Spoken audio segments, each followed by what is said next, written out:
Hi, and welcome to the Content Engine. When was the last time you asked, how do I get robots to share my content? Chances are you're probably focused on your human audience. But of course, Google's search algorithm is just as important to actually get your content seen. So I'm excited to bring on today's guest, Fernando Paz, who's the founder of Page One Guru, an SEO marketing firm located here in Austin, Texas. Today, we're going to be diving into why SEO is so crucial as the foundation for any strong content marketing strategy, how to craft content and build your website so that it appeals to both audiences, human and robot, and how Google's search algorithm has shifted and what that means for people's approach to SEO. Let's get started.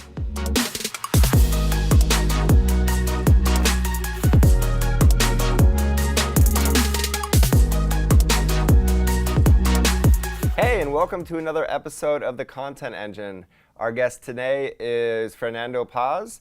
He's the founder and CEO of Page One Guru. Welcome to the show, Fernando. Awesome. Happy to be here. Well, before we dive into some questions, why don't you tell the audience a little bit about yourself and the work that you do at Page One Guru? Sure. So a little bit about myself. I've been an executive with top tech companies for many, many years, and recently had the opportunity to partner with a team of search engine experts that have been in the practice of search engine for over 15 years. And actually, interestingly enough, before they got into search, this was actually before Google, they actually wrote a search engine that was purchased by ESPN. And so Page One Guru brings the expertise of that team with the leadership from high tech companies to your business. And so we do we specialize in search engine optimization, but we actually like to talk about strategy and work with great channel partners like Golden Arm to help fulfill whatever services they need to be fulfilled. Excellent. Well, this show is called The Content Engine, so it's around content marketing. And so some people might think, well, why is he bringing on an SEO expert? So obviously, there's a huge connection between SEO and content marketing. So what is your view on how they interact and how SEO influences the types of content that you're creating? Sure, yes. And I guess the first thing to get right out on the table is that content marketing and SEO are not in conflict at all. And quite frankly, when done well, are very complementary. And I think to bring in an analogy or a metaphor from a brick and mortar store perspective, it's pretty easy for people to conceptually understand that, hey, there's real estate that's more prone to helping a brick and mortar store do well based on where it's located. There's a reason why some of the most desirable real estate for retail is Fifth Avenue in New York City. You can also think of Beverly Hills, or you can think of the Champs-Élysées. And there's a reason why stores will pay a premium to be on those streets. Now, just because a store is located on prime real estate, they've located their store on prime real estate, that doesn't mean that they forego talking about themselves, or they forego running ads, or they forego sponsoring events. I like to think of Rolex.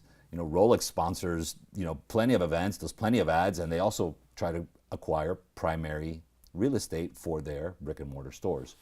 So SEO is very similar to that. In the digital world, that prime real estate is page one of search. And so SEO is all about placing a business on that prime real estate so that your business is always present there. Now, should those businesses also advertise, create additional content? Of course they should. It's all part of a broader advertising strategy. Absolutely. And truthfully, the mental model that I've used is the pyramid, of which SEO is at the bottom of that pyramid, because without knowing what keywords and what topics you're going to create content around, you're kind of shooting in the dark, because it's like you're kind of guessing. You're running on intuition instead of running on data. Correct. So do you feel there's a pretty strong connection there when you're starting to write articles and create videos? And Correct. So if you think about the content marketing pyramid that you mentioned, there's frequency of writing articles and length of articles. So you can think of maybe blogs that are maybe you're issuing, or video blogs that you're issuing maybe more frequently, or maybe shorter in content as being the base or at the bottom of the pyramid. And then things like white papers and ebooks being, more lengthier, maybe those get released at a shorter cadence. Well, underneath, at the foundation of all of that is SEO. Because SEO is I view it as the act of constructing your storefront. Where are you going to place your digital storefront? And so then the SEO content is integral to creating that content to position your storefront on page one. Then yes, everything that you add on top of that, if it complements that same underlying story that you've already laid out for the search engine, it just boosts your performance, your website's performance accordingly. Right, and that's the way that they can work together to achieve even better results. That's right. Well, to take a step back, I think everyone has a understanding of what SEO is in a nebulous way. They just think of SEO as like, yes, it's to rank on Google. So how do you define SEO? Yeah, that's perfect. Small anecdote, when I was studying engineering and I was talking to some of my family relatives, they're like, oh, you're going to study engineering? Great, you're going to drive trains. So yes, right? And I was like, no, not that kind of engineer. So for SEO, there could be a lot of misconceptions as well. The way I like to sum it up is that SEO is the art and science of writing content that can be for your business, that talks about your products or services, so that it is optimally found by the search engines, so that you get placed on page one organically. And organically meaning without the need to pay for ads to be there. Absolutely. And that's a core distinction that a lot of people, when they're creating that initial content that they don't necessarily understand, is they'll write the content for one audience, for the person, but then ignore the other audience. So what's the difference between the content you need to write for the human person versus like the spiders that are crawling your website? That's right. So one of the things, to be successful online, we need to realize that we're actually communicating to two audiences. We're communicating to our human audience, and there's a purpose behind that, which is primarily to engage them and get them to convert. And we're also, from an SEO perspective, writing content for the search engine robots. And the goal there is to differentiate ourselves online from the rest of the competition in a way that's consumable by the search engines and is consumable easily, so that they can then give us the right rankings that we deserve. If you think about it, there's over 56,000 searches per second on Google, and each one of those searches results in a bunch of page one renderings. So it's a daunting task, and you want to be able to make sure that your content is readable by those search engines. The challenge comes is that as human beings, it's kind of intuitive for us to comprehend telling a story to another human being. We know, for example, the concept of, hey, this is elegant, or this is not, we understand, or not elegant. We understand color schemes, things of that nature. So telling a story to a human being is subjective, but we kind of understand it. And we can be a little more flexible in our wording too. Like we can use metaphors, analogies, have photos that like reinforce the words that we're using. But Google, I mean, it's getting smarter, but it doesn't understand it in the same. That's correct. So to a human beings understand sarcasm, understand nuance, and quite frankly, even on email, sometimes when we're typing an email, it's hard to get that across, right? We understand that as humans because we understand eye contact and body language. And so for artificial intelligence engine that is getting smarter and is getting smarter about context, it's still difficult. And if you're thinking about those 56,000 searches per second, sure, we can make it difficult for the search engine to understand our nuance and try to figure us out. But if we do that, our chances of getting placed are going to just be, it's going to be more difficult. Whereas if we make it very easy and very obvious for the search engine to know exactly what we're talking about, and we do it in a way and we provide it in our content, then that's more effective. And I'll give you an example. I was recently speaking with a client that's wedding photography, and they had a beautiful homepage that talks about the importance of creating memories. And they had the word "not" in their branding, KNOT, because as a wedding photographer, Tying the knot. you're tying the knot. Yeah. And as I was looking through not only their visual text, but also their metadata behind the scenes, the words wedding and photographer weren't even listed. And so I understood it because all the pictures showed the weddings, and I understood the nuance of the romantic phraseology that was being used, and it was beautiful. But from a search engine perspective, the story was very hard to figure out because we're talking about memories. So is it an Alzheimer's medicine? Right. Is it scrapbooking? What's the message that they're trying to get across? And these crawls only happen every 3 to 6 weeks. So if you miss your 3-week crawl to tell Google what you're about, you missed it for another 3 or 4 or 5 weeks later until they see you again. And so SEO is about telling your story in a very straightforward way and in a very accurate way and a very unique way to the search engines so they know exactly what you're about.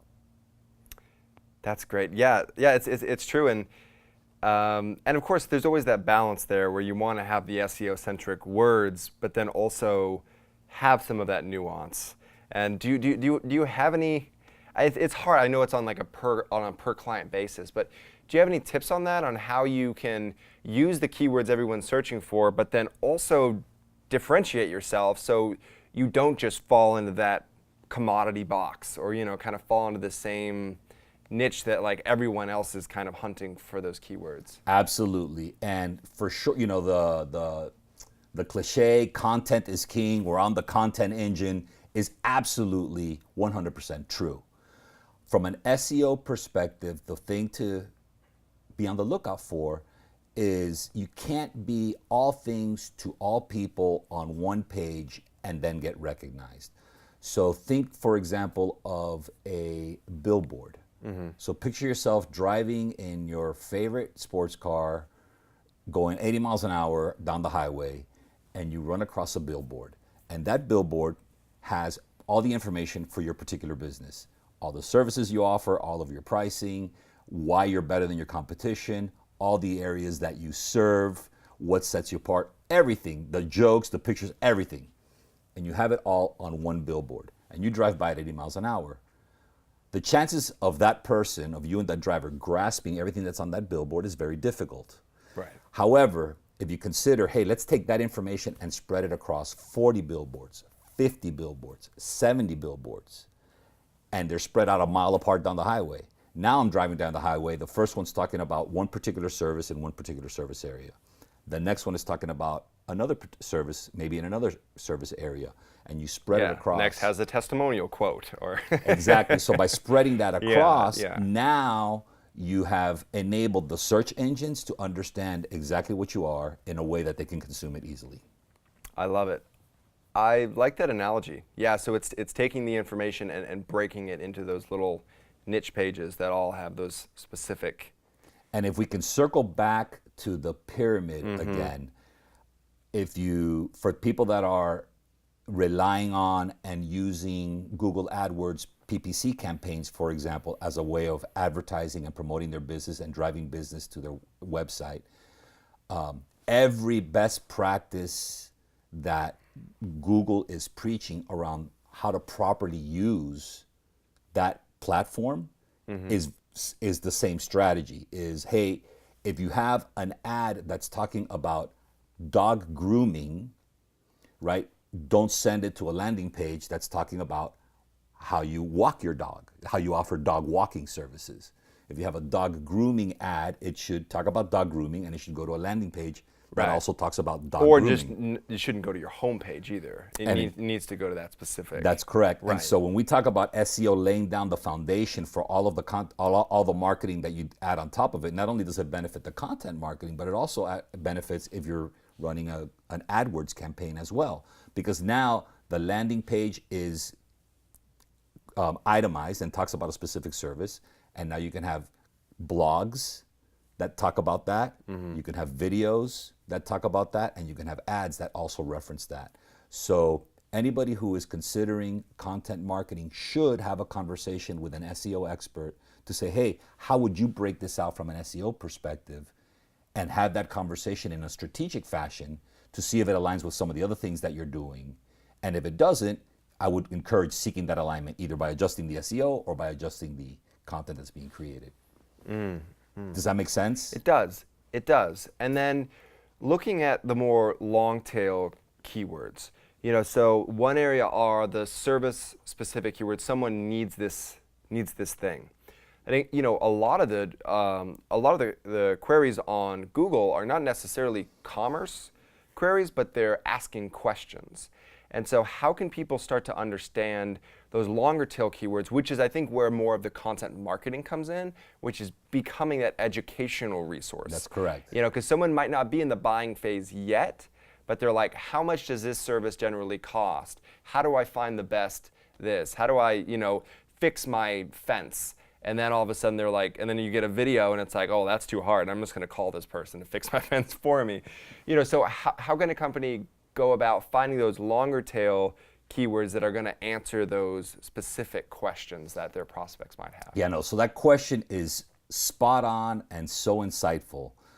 Hopefully my answer will do actually your question justice, because you're absolutely right. Searchers are getting, searchers are getting smarter every day, right? And I struggle to even say that because it's almost not even a matter of being smarter. Search is just, people just live online. We live online. And so just like I don't think that I'm smart because I can squeeze tube out of a tooth thing and brush my teeth, right?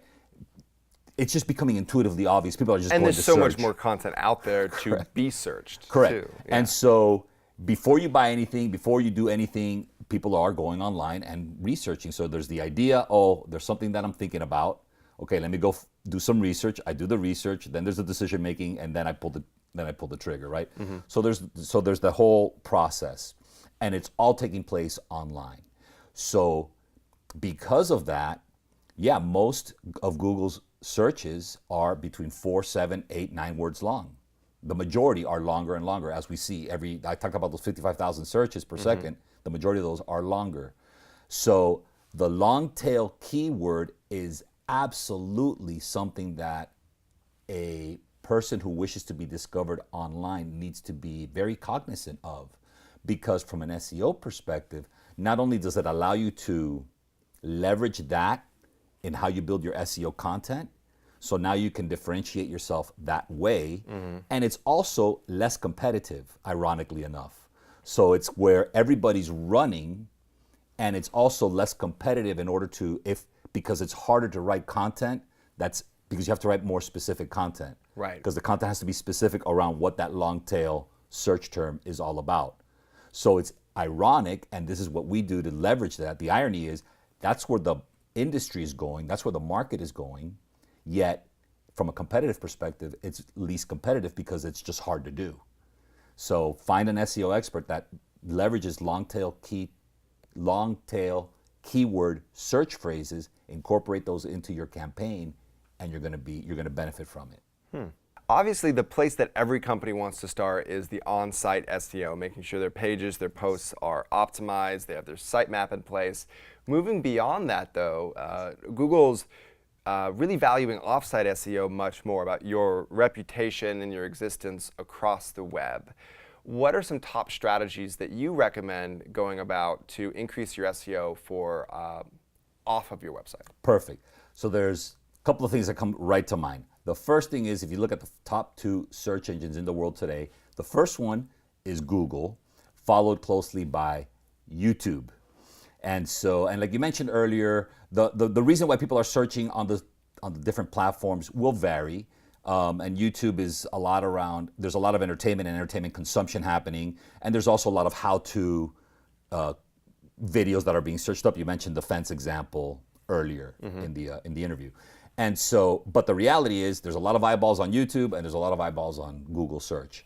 Both of them are part of Alphabet, so they're all part of the same company. And so those companies are taking measures to closer link these two platforms so that it's a better user experience overall across both of those platforms. So as a business owner, let's keep that in mind as we're creating our content. I believe there was a metric that was like people are 50% more prone to buying a product if there is a corresponding how-to video associated with it, if that's the space that you're in. So absolutely, YouTube is an incredibly powerful platform to be on. What's cool about it is you can get on it very quickly, very easily, don't have to spend a lot of money. If you want to get on it for free, you can. And so I would encourage businesses to create videos and publish them on a YouTube channel, and then in those videos describe their services and what they do in a way so that their audience can consume it. And then linking those back to your website is a way of leveraging those two platforms. One of the other areas that people often think about or talk about when they're like, hey, I'm going to go off page is backlinking. And there was a silver bullet around backlinking, and invariably we can't have an SEO conversation without talking about backlinking. Unfortunately, there's several buckets that you can kind of put this topic under. There's the people that try to use it nefariously by cheating. So that has, Google's cracked down on that, and that does not work. Yeah, just quick thing. I think it was SpyFu. I was using SpyFu to look at some of our competitors. I think it was around a year and a half ago, and there was one like local video, like video marketing company that had like over 2,000 backlinks. And I looked at that, I'm like, there is no way those are authentic quality backlinks. They probably hired some team in India or Pakistan or something just to go and like spam links across the internet. So that was just an example of, it's like, there's no way they have generated 2,000 quality backlinks. That's correct. And it seems like that's something that could actually have come back to punish them as Google evolves its algorithm. That's correct. That's correct. So Google's all about providing its users a premium user experience. That's how you become number one. And any shortcuts that people try to take to try to circumvent that goes against their vision for what they want to be, and it will be addressed. And subsequent drops and algorithmic changes are, the majority of them, or many of them, are around. I put those in two buckets. One is about getting better about natural language, but the other one is about cracking down on people that are trying to take shortcuts. So you have the bad backlinks, so that's fine. The other ones, you have legitimate backlinks. People use legitimate backlinks. And what's a legitimate backlink? Well, if I'm doing business with Golden R Media, for example, and it's like, hey, we want to cross-reference each other, that's a very legitimate way to do business. Or I get on a directory, and it's like, I'm on this directory, an industry-specific directory, and I can create links to myself. So that's a very legitimate way to do it, and that's something that I encourage every business owner to do. It's like any other kind of business relationship. You establish a business relationship through a referral base, through exchanging services, and now we have a digital way of connecting, and we can connect to each other's websites. So I think that that's a very legitimate way to go about it. My word of caution there would be sometimes establishing those business relationships as business owners we feel very proud of and want to kind of promote it. And so I ran across an example not too long ago with an attorney, and they were, it was a little bit different because they had actually kind of paid for being mentioned on specific online publications. And the publications were, best super duper attorney, the awesomest attorney, the great attorney. I'm not using the real publication names, but you get the idea. Yeah. And they were very proud of that. They were very proud of being recognized on these directories. And so right on page one, right above the fold, they had as recognized on the super duper attorney list, as recognized on the we are the best attorneys in town list. And I was very curious about that because they were right above the fold, premium real estate, right on the homepage. And when I clicked, guess what? That link took me now to the directory. And so now all of a sudden, unbeknownst to this business owner, they took what they thought was maybe a positive branding message and converted it into an exit door off of their website. Right, because they're like, oh, well, you know what?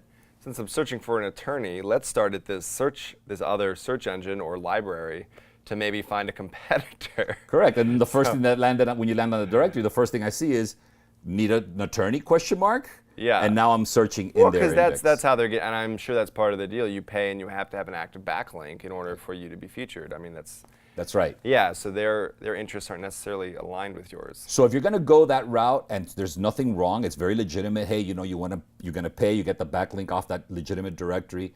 My advice would be, please don't put it on the homepage above the fold, because your idea, the idea of your homepage is to funnel the traffic through and get them into your to get them to contact you.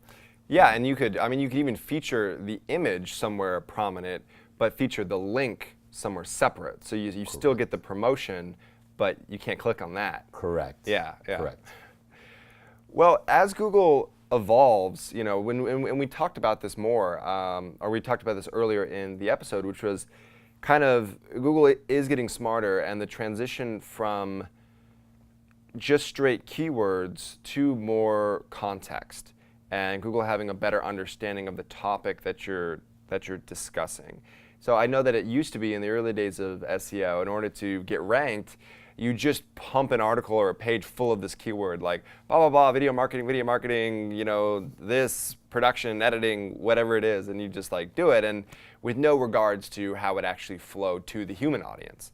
That's right. So what have you seen in terms of the growing intelligence of Google, and how people have to adjust the way that they're weaving in these keywords into their articles? That's right. So I just go back to the initial intent of Google, which is premium user experience, right? And all of the content absolutely needs to be valid, and the best content will answer questions that your audience may have, right? And so as Google becomes more intelligent about understanding context, it is vitally important that not only your metadata, but your actual online content all lines up. Yes, tactics like keyword stuffing or hidden text, those kinds of things are no longer effective. And it's a good thing that they're not effective, because as a searcher, as a consumer of search, I don't want garbage websites when I'm searching either. And so it's very important, and this all plays in with the long tail keyword question that you asked earlier, which is in order to provide your website to provide a premium experience for your customers, you want it to be, answer their questions in a human way, but then that title, that H1, that metadata, plus the online content all has to reinforce the same message. It all needs to be aligned. Google is obviously becoming much more contextual in terms of its understanding. And so as a final question, where do you see SEO heading over the next few years? What are some of those major trends? Right. And so one of the major trends that we're currently engaged with, and it's not a surprise to anybody, is just the proliferation of mobile. More than half the searches are on mobile devices. And that's just going to continue to grow. And I think it's going to continue to grow in a direction where it just becomes intuitive to the person themselves, where you're just going to be in smart devices all the time. Our cars are going to be driven for us. That gives us a whole mobile platform on which to conduct business, have fun, search, etc. And so it's just going to become more and more engrossed in our daily lives. And it is going to become more intuitive in terms of, hey, what do you actually mean and what are you actually searching for? And so rather than being able to get by with less content, the more immersed we get into this kind of a world where search is just so easily accessible around us, my propensity to ask questions and look for information online is just going to get bigger, and it's going to continue to grow. And so from an SEO and just a digital marketing perspective, it's just going to continue to expand, because it's just going to become that much more easier for us to search. It's going to become more intuitive. It's going to become even beyond our little screens today. Why are we searching mobile today? Because I have the screen with me everywhere I go. Right. Now consider a world where I don't even need to carry the screen with me. I'm just immersed in a world where it's just around me. Yeah. So how much more searching am I going to do? I'm going to do a lot more searching. And so I think it's important to continue to think about what is it that people are interested about for my particular industry. create content around that. If you're on a particular platform like Google, use the back-end metadata placeholders that they've provided, like titles and H1s and things like that, to facilitate telling your story to the search engine. But at the end of the day, it's about providing super valuable content in a consumable fashion to your customers. I love it. I love it. Yeah, and one thing that I would add to there, just a trend that I'm seeing, is the because I have an Android phone, and I have the Google Now launcher. So it's a lot of it is like preemptively giving me information, and that's interesting. I think as we move towards that true immersion, augmented reality, things around us is kind of moving beyond just the 10 blue links into Google giving you the right answer before you even knew it. And I feel like that's going to be a seismic shift, because it's no longer like, are you on page 1? I mean, for a lot of it, yes, it will be, but a lot of it through voice, through AR, it's like you need to be the right answer. Right. And that's gonna, I think, change a lot. And the definition of page 1 is going to change. Yeah. Right. Before, the definition of page 1 was the letter A on the yellow pages. Mm-hmm. That was page 1. And that's why every business was AAA, Acme, AMC, AAA, all of that. That was the definition of page 1. Today, the definition of page 1 is page 1 search. Tomorrow, what's the definition of page 1 going to be? I don't know, but there is going to be a page 1. It's just probably going to take on a different form. Yeah, for sure.